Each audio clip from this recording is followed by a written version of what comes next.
Hey, everybody, welcome to this episode of Think Business. Looking forward to talking with Kelly Rogers-Victor. Kelly, it's great to see you. Excited for this talk. I think the topic is so important. I want to give a kind of a quick bio on you. Kelly has a recent master's, not recent, but a master's from University of Michigan, Public Health and Public Policy, a writer and health food policy analyst. Her expertise lies in the intersection of the U.S. farm and food systems and the obesity and chronic disease epidemics, also a doctorate in philosophy.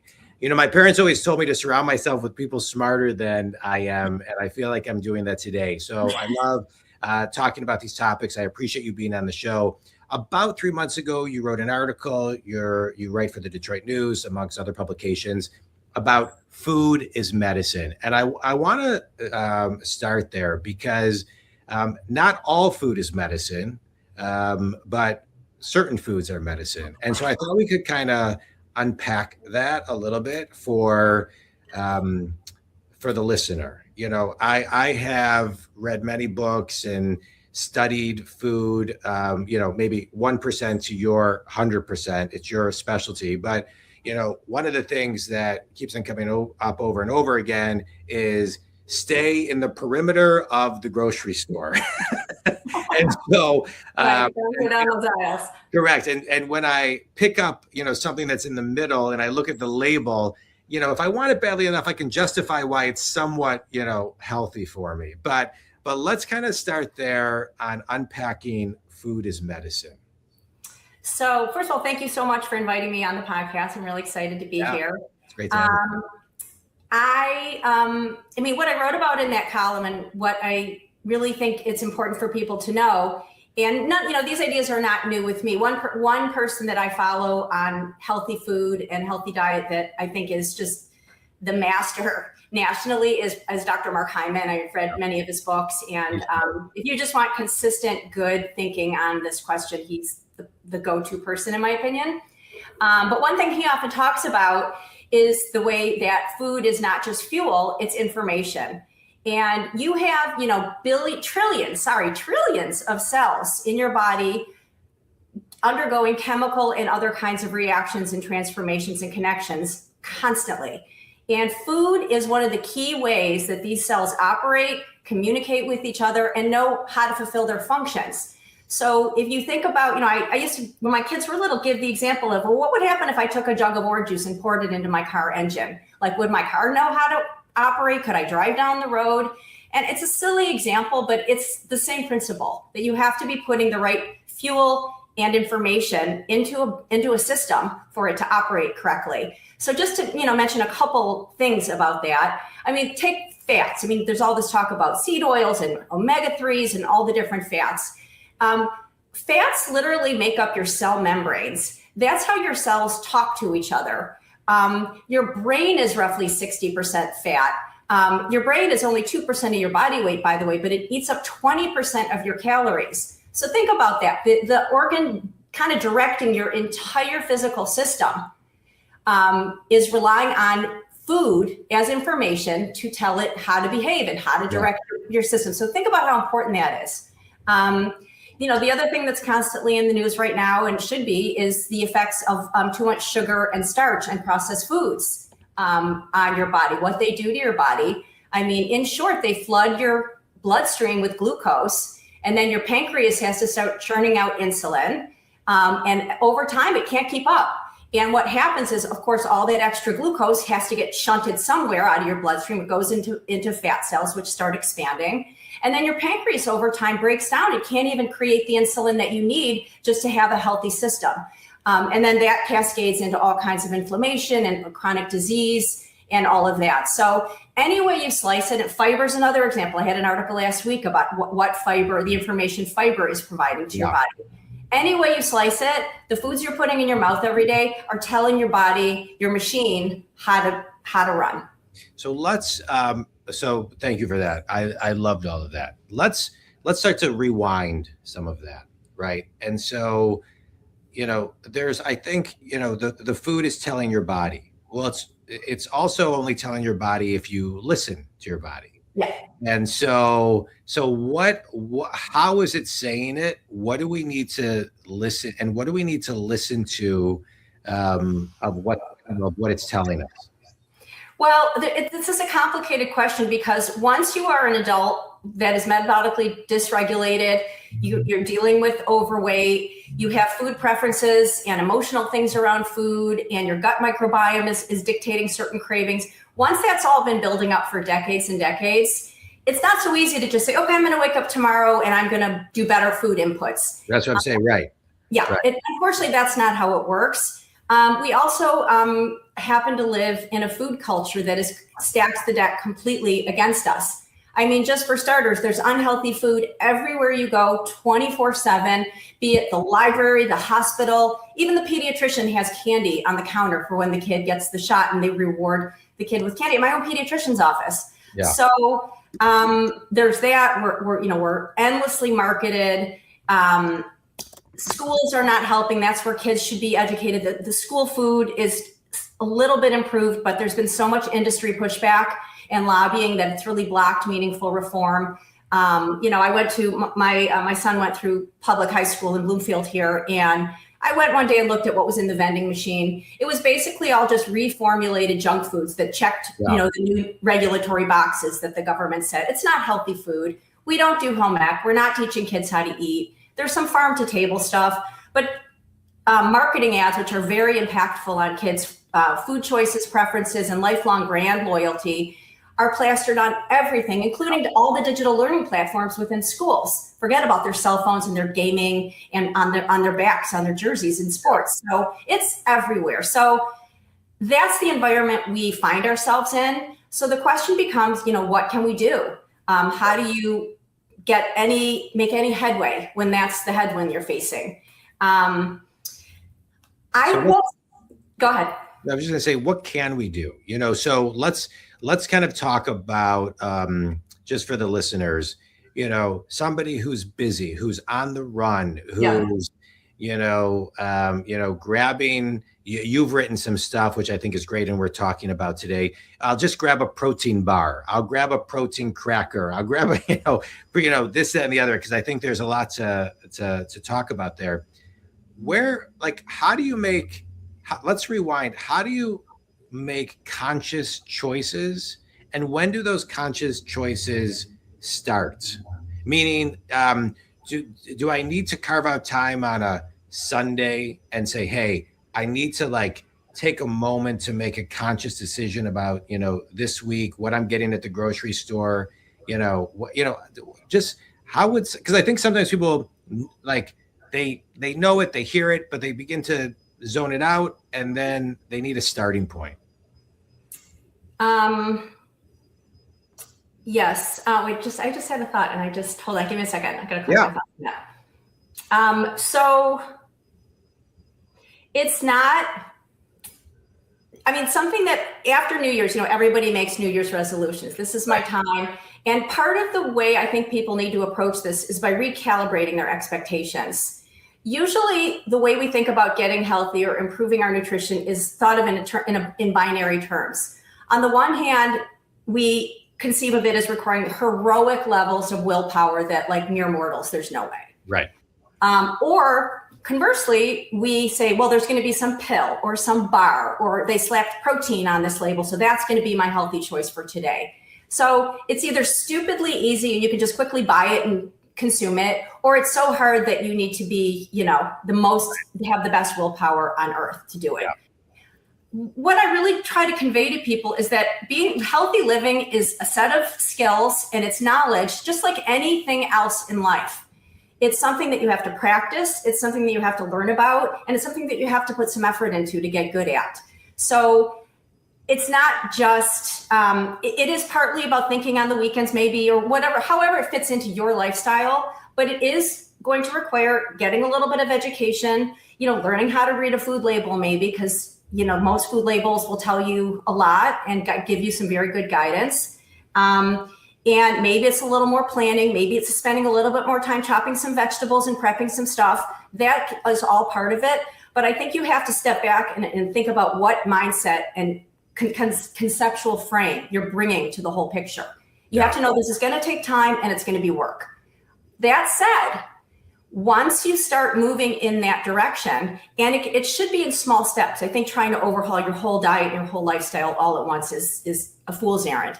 Yeah. But once you start moving in that direction, habits start building, especially if you start clearing out of your home environment things that are just easy to grab that are unhealthy for you. That's like step one. You just have to get things that you know are not good for you that you can't control yourself around. For me, it's kettle corn. I just don't bring it in my house.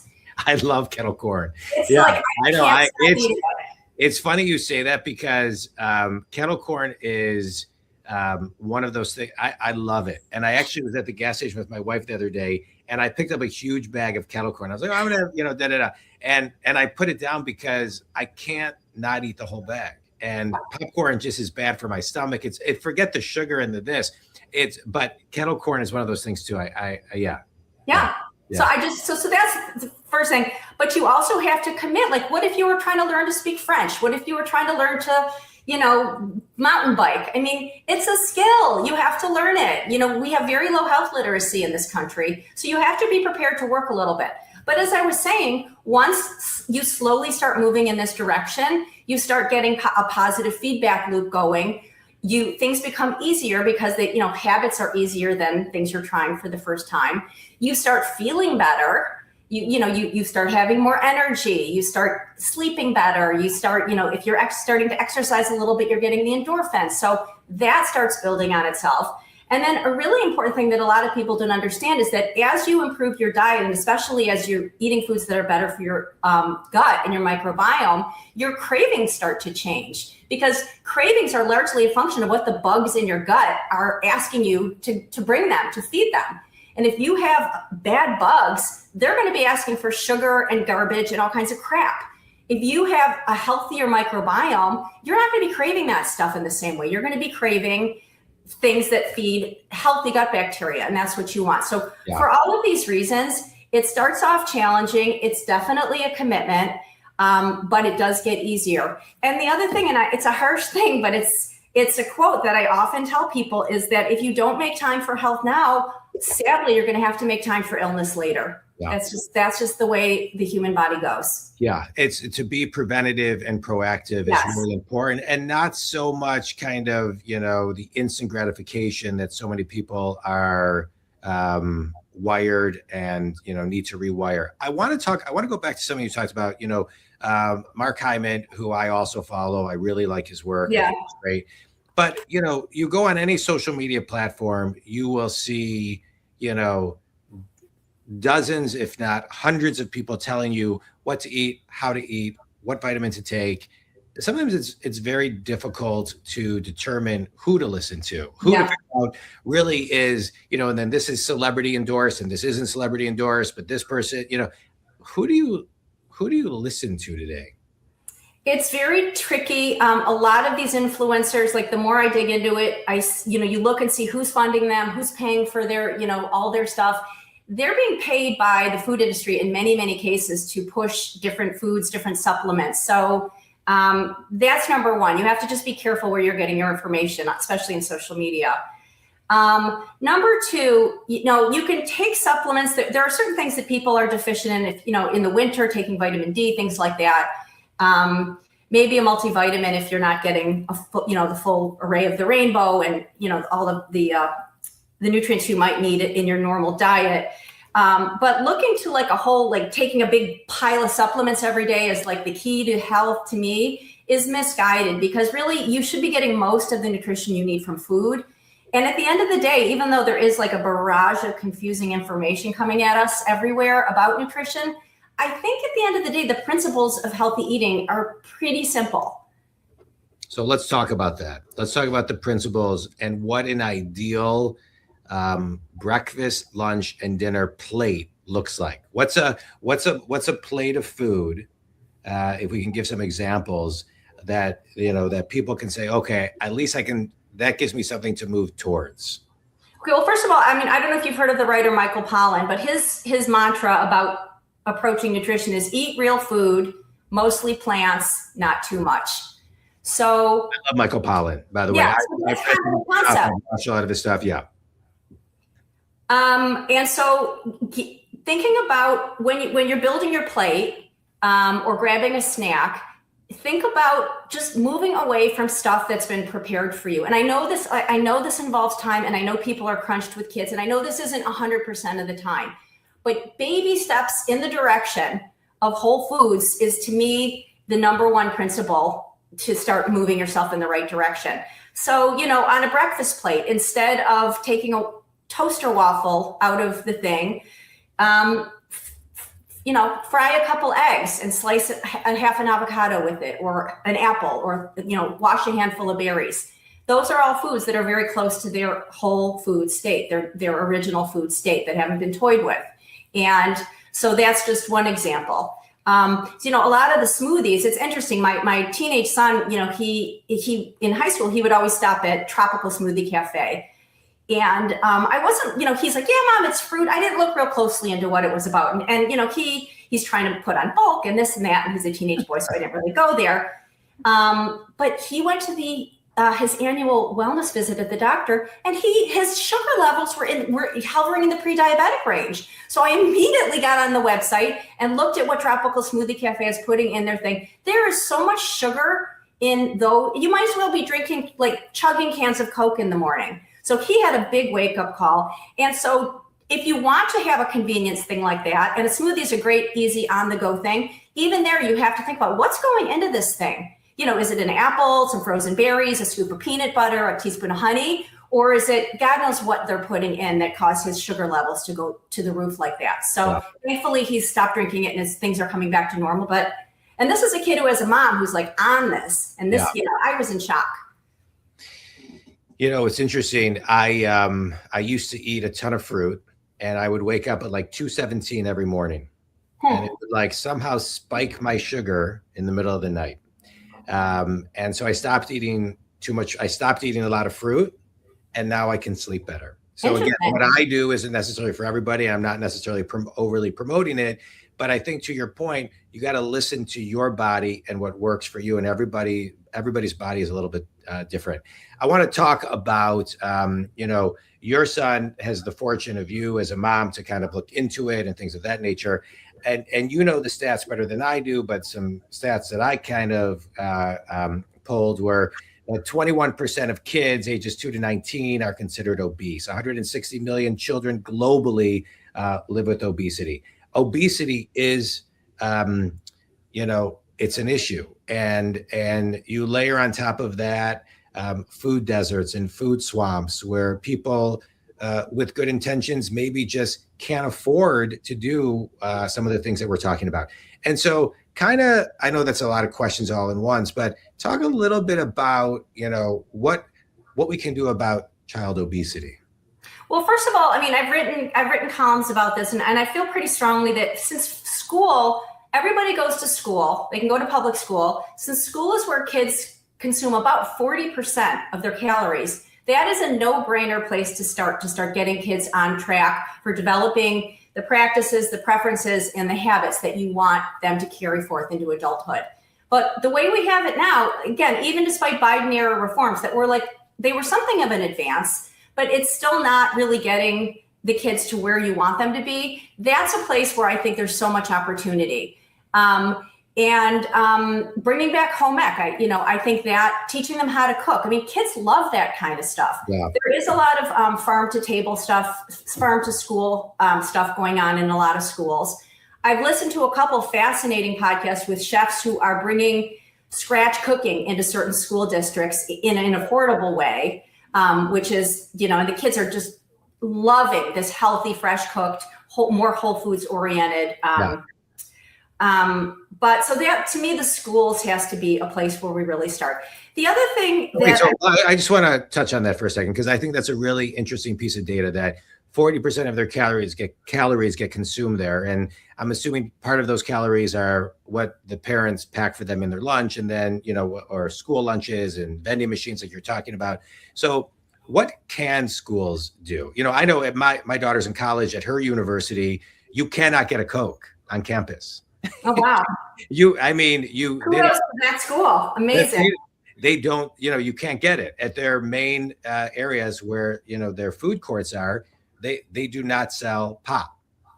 And so, where, and even in like the stores where you can buy the clothes or that you can't buy it. So, so what can schools start doing? Elementary schools, middle schools, high schools, colleges, et cetera. Well, one thing they can do, and people think that it's going to cost the schools too much money, but is to get the food industry marketing influence out of the schools. Because let's say you're providing healthier foods in the cafeteria, but then on every platform you're seeing flashes the M&M guy or the McDonald's thing, and it just constantly scrambling the messages for the kids. People think, oh, if we don't let the big food marketing in, we're not going to be able to afford the music and the computer labs, and we won't be able to afford the sports teams. There is so much going on creatively around the country, finding fundraisers. There was one, I forget what state it was in. They did a readathon and they raised like $21,000, and all the, and it's now become an annual event, teaching kids that they can do things like read and have people donate based on that, or walks or runs, or just things that promote health. So you got to get the messaging to these kids consistent. So I think that's a big piece of it. And understand that the school doesn't have to take a huge financial hit by standing up to these food companies that are trying to kind of wend their way into the kids' brains in any which way they can. The other thing that I think we have to do is kind of shift the way we're approaching raising healthy children. Right now, I think we really view it as an input problem. If we can just, hide the spinach in the brownies, if we can just bring the apples for the after school or after sports snack instead of the Cheetos or whatever it is, we're managing inputs all the time. But what happens when the kid leaves the home at 18, goes off to college? These kids go off the cliff. They've been kind of put in this environment, maybe a few of them will have developed healthier tastes and preferences over time.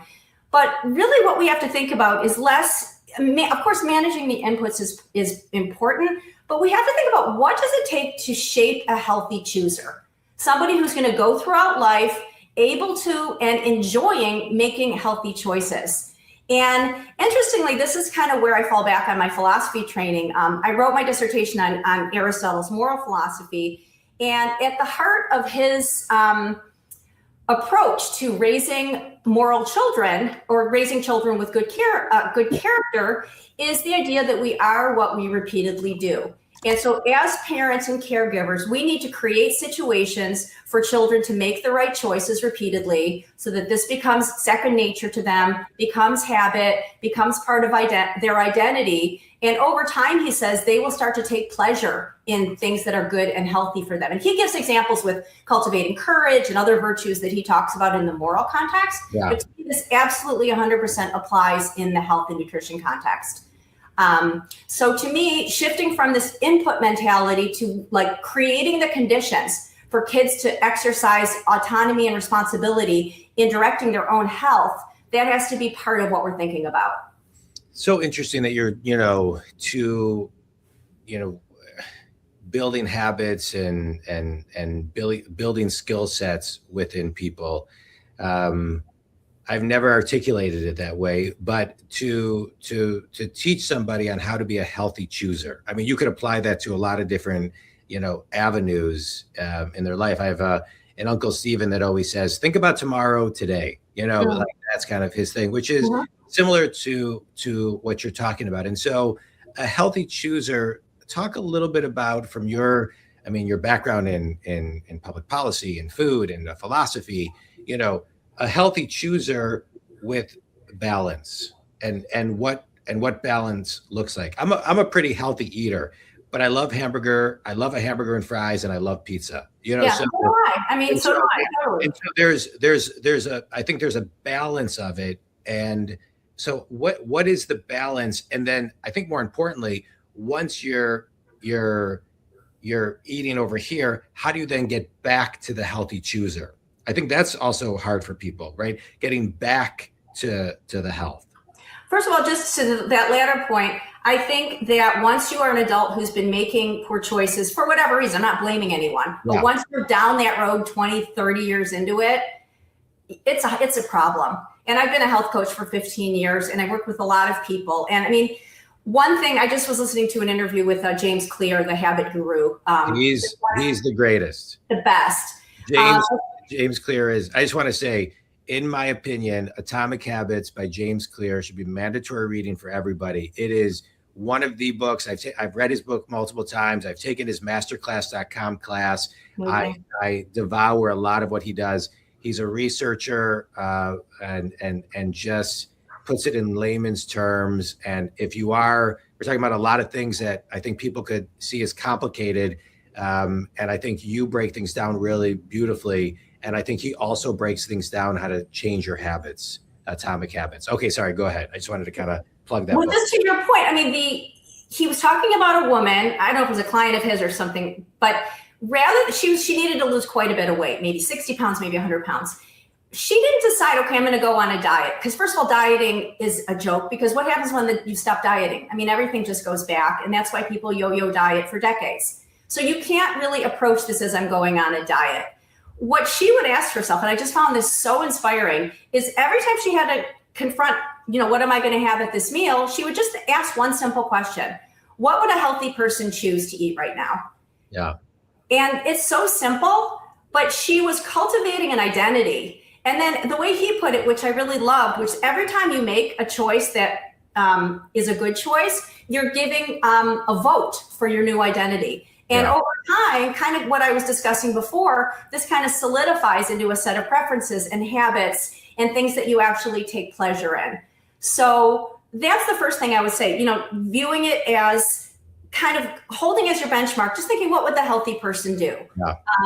And again, there's conflicting information and there's a lot to sift through. That's a good question to ask yourself. Yeah. One of the things, you're a health coach, and I have some questions on that. I'm a business coach. And one of the things to break the narrative that you're talking about, right, and is I'll suggest to my clients, write a letter from your future self. So you and I are recording this, and I'll say to someone, it's December 31st, 2026, 2027, right? As if that is the day, and you're writing a letter to your future self. Right, that person comes back to today, and you're writing a letter, because to kind of shift that narrative, and that's what I'd like to talk a little bit about, like the mindset of, okay, you are where you are, good, bad, or indifferent. You want to get to the next place for you. How do you, as a health coach, hold their hand to get to that next? As you defined it, identity, the next, narrative, the next kind of place for them? First of all, it has to be initiated by the client. I've had coaching clients come to me and I was just another pill or bar that was going to be their super easy answer to getting healthy or losing 50 pounds. Yeah. Those people don't stay with me. I always give the example of this one client I had years ago, and this was really funny. A few years ago, I was at a marina at one of the lakes around town, and I see this gorgeous woman in a white bikini, and she's a little bit younger than me, but she's not a 20-year-old. She's in her 40s. And I'm looking at her and I'm like, wow, she caught my eye. And I get closer, and it was my former client. My mind was blown. I ran over to her. And so, she to me was my most successful client, not because she ended up gorgeous in a bikini in her 40s, but because of the way she approached it. And we started with, I can't even tell you the baby steps we started with for her. But she understood this was going to take time. She understood this was going to take some work and some learning on her part. But she just was sick of feeling low energy. She was sick of looking at her belly spilling over her jeans. She was just sick of the whole thing. And people do have to reach, by the way, and I think you probably see this in your coaching, they have to reach the point where they're like, I've had enough. Yeah. Something's got to give here. Yeah. You can't force somebody to that point.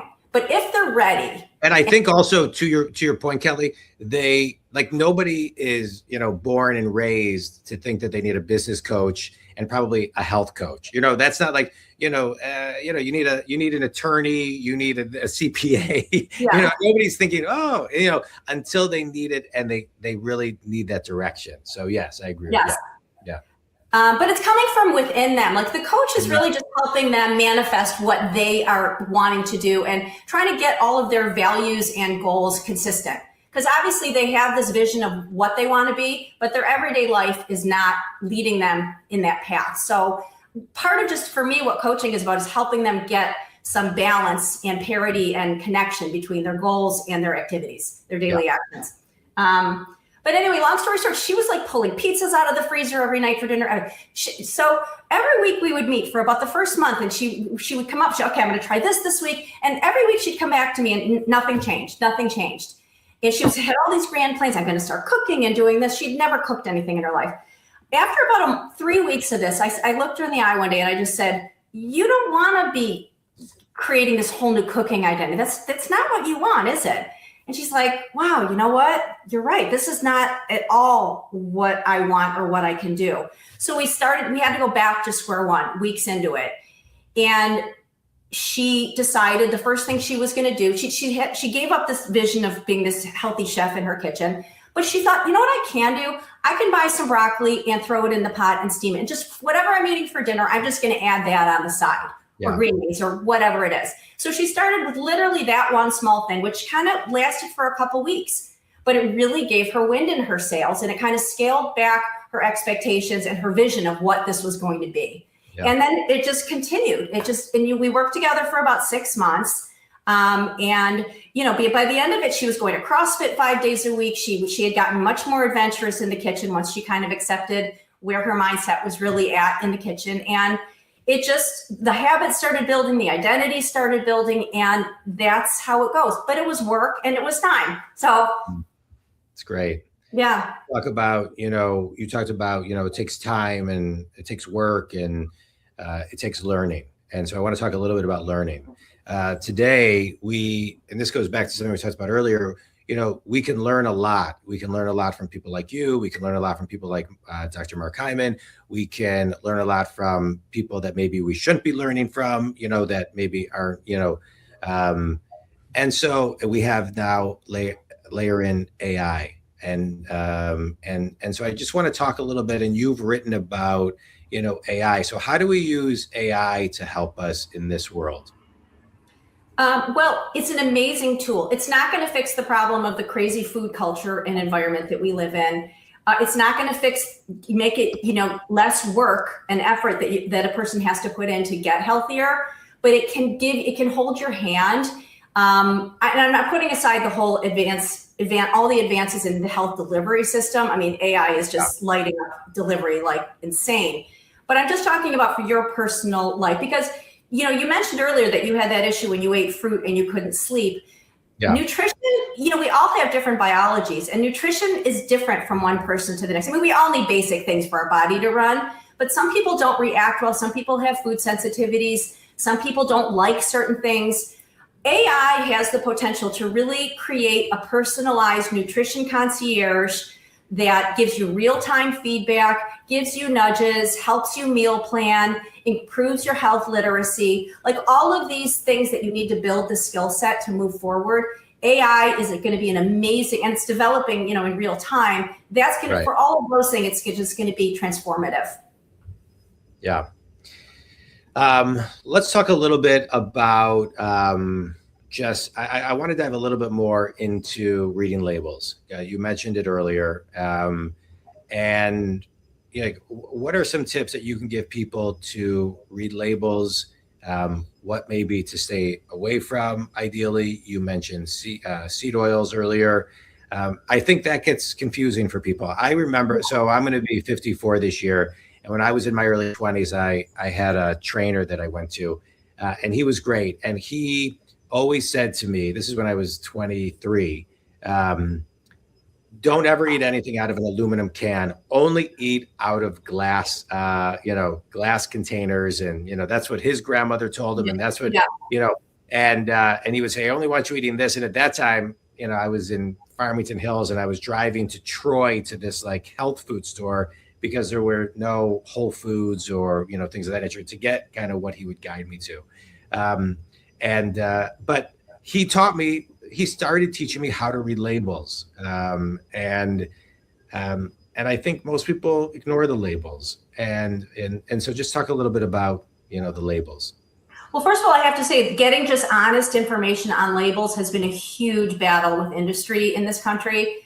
We are not where other countries are in indicating health risks and so forth of different foods. I was just in Mexico recently. They have black stop signs prominently displayed on the front of packages indicating sugar is very high, calories are very high, saturated fat is very high, sodium is very high in this product. So if we could get past this blockade of industry and just put things properly on the front of packages, warning people, that would be a huge advance. But unfortunately, with the way things are right now, that's not happening. First of all, you can find nutritionists who are reliable nutritionists on YouTube, like showing you a nutrition label and reading through it. So you can look for people who actually will walk you through on YouTube how to read a nutrition label. That's, there's a lot of that out there. But I mean, the things I'm going to say, just the simple rules of thumb, are things that people have probably heard all over the place, which is, an ingredient list with 25 things, 20 of which you can't pronounce. That should make you a little, maybe that's not the healthiest food for me. Yeah. Know that the ingredients listed at the head of the list are the ones that are the biggest percentage wise in the item. So if it lists sugar as like the second ingredient, it's a very sugary food. Also, like when you're looking at sugar amounts, added sugar is the sugar, obviously, that they add to the food. Fruit, another thing, obviously has natural sugar. So I'm talking about sugar they add in addition to whatever's already in the food. Every 4 grams is a teaspoon. So if you look at like a can of Coke or something, I don't remember what the exact number, it's like there's like 8 or 10 teaspoons or something in and just pause for a moment. Every 4 grams of sugar is 1 teaspoon. It's 1 teaspoon. So I don't remember what the amount in a can of Coke is, but I feel like those smoothies my son was eating, I think they had something like 40 plus grams of sugar, the one he was ordering. Mm-hmm. So here's a glass. Imagine me taking 10 spoons of sugar and then chugging this glass of liquid. I mean, it's sickening to think about, but people don't realize when they look at the label, that's what it's telling you about what's in that drink you're about to drink. Yeah. Yeah, that's you've pulled some good data. 40% at school, 4 grams equals 1 teaspoon. Yeah. Yeah, those are great. And then I want to say one other thing, there's all this controversy now about meat and protein, and whatnot. That's, the whole issue about saturated fat and reducing saturated fat is very controversial. And, there's some new thinking about ketogenic diets, which are heavier in fat.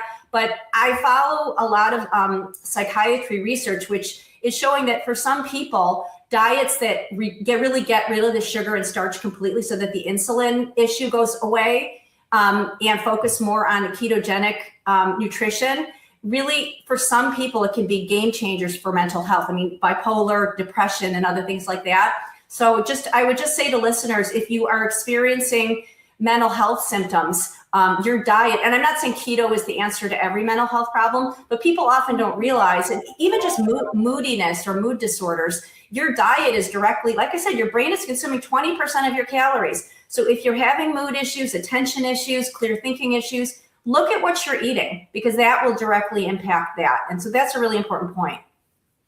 What is your opinion on like the Mediterranean diet? I mean, diets like that have been studied very carefully, and they, if you look at what's in them, they are tons of plants, olive oil, healthy fat, healthy fatty fish, not too much, not cutting out meat, but not crazy amounts of meat. And, they do, it's interesting, the wheat grown in Europe is a different variety than the wheat grown here. And a lot of people who have gluten sensitivity in the States will go to Europe and have pasta or bread and not feel the symptoms that they feel when they eat it in the States. So that's a whole nother question mark, whether just the grains in the Mediterranean diet, because of the way they're grown over there, are less, upsetting to your GI situation. So, but I mean, if that diet is something that you enjoy and appeals to you, I think it's a great place to start. Just follow those principles. I mean, you're going to be way ahead of the game than if you're eating a lot of packaged foods and processed foods, 30 ingredients that you can't pronounce. That's a good place to start for people. How about Blue Zone? Blue Zone is, if you look at, all of these cultures or communities where people live longer, where they have lower heart disease, all of these things where they have, lower dementia rates, you're seeing similar themes carry through. The ones I just mentioned, they're eating a lot of whole foods. They're eating healthy fats. I mean, they're eating fish. These things are themes that carry across all these different types of diets that when researchers really dive into them, they find they're very good for the human body. So that's what I would say about that. Okay. As a health coach, and you mentioned home ec earlier, what class would you create and teach? So it's funny you asked that. Before COVID, I used to actually teach healthy cooking classes in my kitchen at home, and I would have groups of 6 people or whatever, just small groups. And basically, because I think fruits and vegetables are so important in the diet, and Americans do not get anywhere near the amount of vegetables. I mean, vegetables to me are medicine, and especially if you're eating a variety of colors and just on so many levels, they are medicine for your body. So really what I really focus on in my cooking classes, and I haven't run them in some time, but I'm hoping to start them back up again, is just demystifying vegetable preparation, how to make it simple, how to make it fast, how to make it really yummy, so that people find it easier to incorporate more of it into their diets. That's great. And your ideal clients as a health coach are who? I love working with parents because they're really motivated. I mean, it's one thing caring about your own health. It's another thing being a parent and, your child is your life. And so they're so committed, so eager to learn and institute any new, habits, practices that can help their child launch as a healthy adult, that it's just a lot of fun because they're so motivated and they want to learn so much. So that's probably right now my favorite kind of client. But also people who just have reached the point in life where they're just sick of feeling like crap and accepting feeling crappy as their normal, low energy, bad GI situation, maybe skin issues, just the whole litany of things that go wrong when your diet is off kilter, who've just really, they've had it up to here, they're ready to move on, and they're just excited to work with me to, slowly take those baby steps and get them on the path. So that's another kind of client I really enjoy. Good. All right, quick speed round. A book that's made a big impact on you.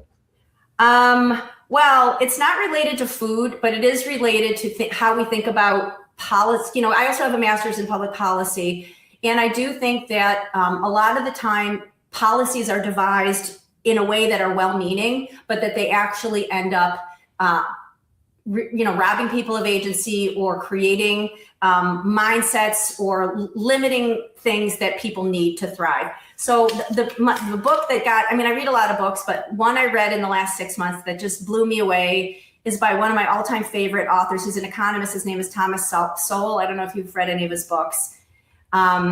Which book? It's called, this one's called Social Justice Fallacies. And, but really what he came up through poverty. He was born in North Carolina, ended up in Harlem in poverty, for the rest of his childhood. And just had an amazing rise from really extreme poverty to the heights of intellectual achievement. He's one of the most brilliant, thoughtful, inspiring minds I've ever encountered. And he talks about how well-meaning policies intended to help, and he's African-American, that intending to help people, get them healthier, get them more educated, create more opportunity for them, often do not take into account local context, community values, community situations. They do not allow people to build on the capital and assets they have in their communities. The policies come in, try to raise everything to the ground and build up some panacea. And he's all about us exercising epistemic humility and caution when we're coming in and devising policies to help people. That's kind of what that book is about. I actually have it right here. I keep it nearby because I can't even I'm such a fangirl for Thomas Sowell. But his approach to thinking about government and policy and social systems to me doesn't get much better. Okay, good. Thank you for that. Best piece of wisdom you've ever received? Oh gosh, there's so many. In the health domain. In whatever domain. My uncle, when I was young, talked about when I was younger, just talked to me about the importance of taking responsibility. And I think that always stuck with me, that no matter in what context of your life, and it certainly applies to health, taking responsibility is the essence of agency and empowering yourself and achieving your values. Yeah, I agree with that. Favorite food? Lettuce. Last question. Finish this sentence. Anyone who is listening to this and has gotten to this part of the podcast and is thinking that they need to take the next step in their health, they're thinking it may be complicated, but the first simple step to take is? I would say just start incorporating one vegetable a day into your diet. Just add in one vegetable a day and see where that goes. That's a baby step everyone can do. All right, good. Tell everybody where they can connect with you, where they can read your articles and learn more about you or work with you, whether any contact information and all that other good stuff. Great. So I write a biweekly column for the Detroit News, so you can always find my thinking and writing there. Every other week I publish a column. And if you come to my website, I formed a company called Upstream Health Consulting, and I focus really on health literacy, like the kind of stuff we've been talking about, and children's metabolic health, getting kids on this path we talked about. Those are the things I really focus on, and I work with schools, and I work with government officials, private citizens, just people who want to learn and create programs and systems that can help propel kids into a healthier future. That's really my passion. Great. I really enjoyed this talk, Kelly, and I appreciate all of the work that you've done and the degrees that you have and the time and the effort and the work that you put towards something that I think is so important and needs, people need so much education on it, and they need good direction from quality people who are grounded in schooling and research and data, and who are not only living it, but advising and helping people every day like you do. So appreciate, all of the insight and the wisdom. Think community, a couple things just to kind of recap. Not only, do we, per your uncle, need to take responsibility for things, whether it's what we're talking about here and making healthy choices for ourselves to become healthy choosers, to educate our children and people around us to become healthy choosers, but how we approach things and how we approach education and how we approach learning, whether it's health, whether it's moving your company to more AI, it all kind of has through lines that work together. For the sake of this, in my opinion, there's nothing more important than your health. That's number one. Without your health, you can't really do anything to the level in most cases that you want. And I've always been, to the best of my abilities, to be as preventative as I possibly can be. And that's something that, that's health is everybody's decision, but my suggestion is to kind of listen to what Kelly talked about today and at least start with one thing that makes sense, figure out the approach that you need to take, that your body's telling you, and where you need to learn. And like any skill set, spend 1 to 5 minutes a day learning. AI makes it very easy. Kelly's columns make it very easy. Her website makes it very easy. So if you want to reach out to Kelly, please do. Kelly, this was great. I appreciate your insight, your time, and your wisdom. It was great, helping a lot of people. That's the name of the game. So congratulations on everything you're doing. Thanks, Joe. This was great fun. I really enjoyed it. It's great talking with you. All right, good. Stay on. We'll be right back. Thanks, everybody.